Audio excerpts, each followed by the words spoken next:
ایک وسوسہ یہ بھی آتا ہے کہ اگر اللہ کی راہ میں دے دیا تو مال کم ہو جائے گا۔ قرآن مجید نے اس کو بھی بیان کیا، فرمایا شیطان نہ تمہیں ڈراتا ہے تنگ دستی سے کہ خرچ کر دو گے تو پتہ نہیں کیا ہو جائے گا، تمہیں ڈراتا ہے۔ اور میرے نبی پاک علیہ السلام نے وعدہ فرمایا، حضور کیا فرماتے ہیں، مشکات شریف میں موجود ہے، اللہ کے محبوب فرماتے ہیں تو صدقہ کر، صدقہ دینے سے مال کم ہوتا ہی نہیں۔ قربان جائیں، کیا جملے ہیں، کیا حسن ہے۔ فرمایا تو خیرات دے، خیرات دینے سے مال کم ہوتا ہی نہیں، اس سے کم ہوتا ہی نہیں۔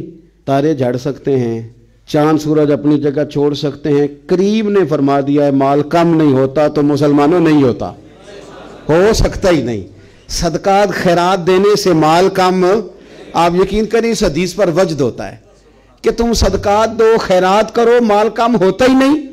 اللہ کی راہ میں دینے سے کمی آتی ہی نہیں، یہ مدینے والے رسول نے فیصلہ فرما دیا، یہ حضور نے کہہ دیا ہے، تو بات ختم ہو گئی۔